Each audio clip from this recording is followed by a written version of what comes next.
പൊട്ടനെ ചട്ടി ചതിച്ചാൽ ചട്ടിയെ ദൈവം ചതിക്കുമെന്നൊരു ചൊല്ല് കേട്ടിട്ടില്ലേ? ആ ചൊല്ലിനെ അന്വർത്ഥമാക്കുന്ന രീതിയിൽ അത്രയും ക്രൂരമായൊരു കൊലപാതകം. ഉള്ളുകൊണ്ട് പ്രണയിക്കുന്ന ഒരു മനുഷ്യനും സ്വന്തം കാമുകിയെ ഇത്ര ഭീകരമായ രീതിയിൽ കൊലപ്പെടുത്താൻ കഴിയില്ല. പ്രണയത്തിനു വേണ്ടി എല്ലാം ഉപേക്ഷിച്ചിറങ്ങിയപ്പോൾ വിധി അവൾക്ക് കാത്തുവെച്ചത് ഭയാനകമായ മരണമായിരുന്നു. കാണാം ഒരു നാൾ ഒരിടത്തൊരിടത്ത്.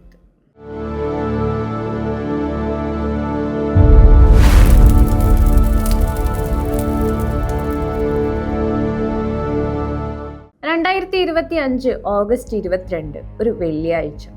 കത്തുന്ന വെയിലിനൊടുവിൽ കണ്ണൂർ ജില്ലയിലെ ഇരിക്കൂർ കല്യാടുള്ള അഞ്ചാംപുര വീട്ടിലേക്ക് KC സുമതിയും മകൻ സൂരജും നടന്നു കയറുമ്പോൾ സമയം കൃത്യം വൈകുന്നേരം 4:30 ആയിരുന്നു. ചെങ്കൽ ക്വാറിയിലെ കഠിനമായ ജോലി കഴിഞ്ഞ് ശരീരം തളർന്നിരുന്നെങ്കിലും വീട്ടുപടിക്കലെത്തിയ ഇരുവർക്കും എന്തോ ഒരു അസ്വാഭാവികത തോന്നി. വീടിന്റെ മുൻവാതിൽ പാതി തുറന്നു കിടക്കുന്നു. ഒരു നിമിഷം അവർ പരസ്പരം നോക്കി. അകത്ത് കയറി പരിശോധിച്ച സുമതി ഞെട്ടിവിറച്ചു.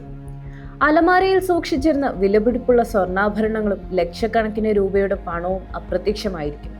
എന്നാൽ പോലീസിനെ പോലും ആശയക്കുഴപ്പത്തിലാക്കിയത് മറ്റൊന്നായിരുന്നു. വീടിന്റെ വാതിലുകളോ അലമാരകളോ ബലം പ്രയോഗിച്ച് കുത്തി തുറന്നതിന്റെ ഒരു ലക്ഷണം പോലും അവിടെ ഉണ്ടായിരുന്നില്ല. കള്ളൻ കയറിയത് താക്കോൽ ഉപയോഗിച്ച് കൃത്യമായി അറിഞ്ഞു തന്നെയാണ്. വിവരമറിഞ്ഞ് ഇരിക്കൂർ പോലീസ് സ്ഥലത്തെത്തി അന്വേഷണം ആരംഭിച്ചു.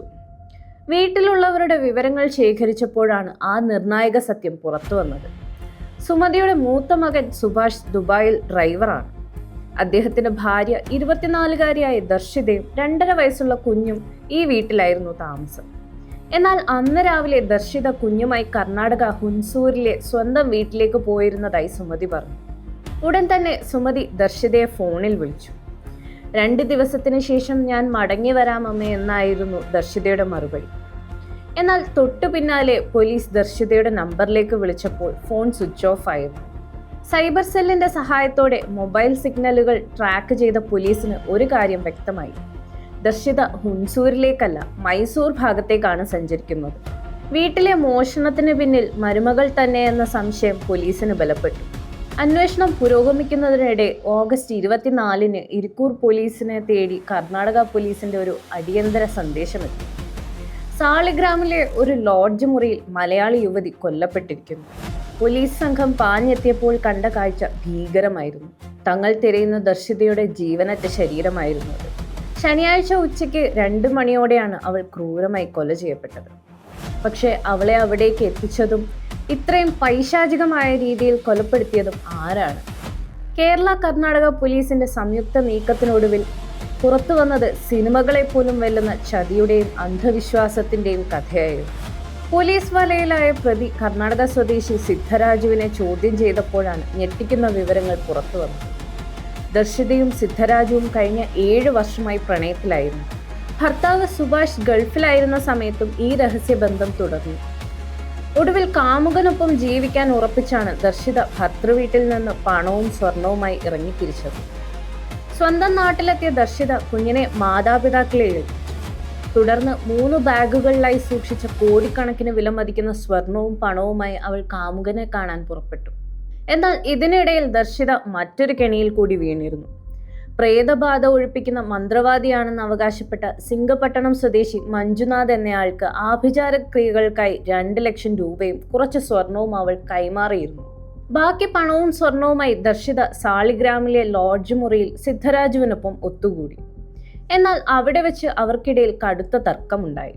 ദർശിത ഭർത്താവിന്റെ അടുത്തേക്ക് ഗൾഫിലേക്ക് പോകാൻ മടി കാണിച്ചതോ അതോ ദർശിതയുടെ കൈവശമുള്ള വൻതുക തട്ടിയെടുക്കാനുള്ള സിദ്ധരാജുവിന്റെ ആർത്തിയായിരുന്നു ആ വഴക്കിന് കാരണമെന്നറിയില്ല. വഴക്ക് മുറുകിയതോടെ സിദ്ധരാജു ദർശിതയെ ക്രൂരമായി മർദ്ദിച്ച് അവശയാക്കി.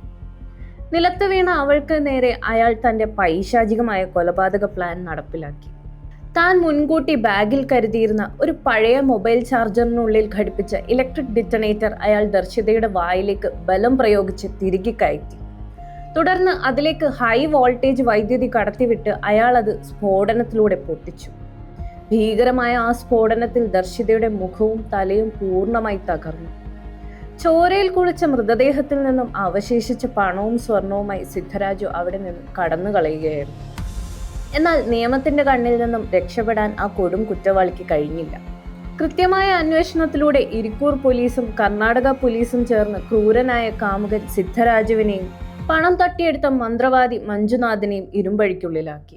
പ്രണയത്തിന്റെ പേരിലുള്ള അന്ധമായ വിശ്വാസവും പണത്തോടുള്ള ആർത്തിയും അന്ധവിശ്വാസങ്ങളും ചേർന്നപ്പോൾ ഒരു കുടുംബം തകർന്നു.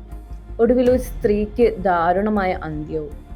ചോരച്ചതി ചെയ്തവർക്ക് ജയിലും വിധിക്കപ്പെട്ടപ്പോൾ ഈ ലോകത്ത് പൂർണ്ണമായും അനാഥമായി പോയത് ഒരൊറ്റ തെറ്റും ചെയ്യാത്ത ആ 2.5 വയസ്സുകാരൻ കുഞ്ഞു മാത്രമായിരുന്നു.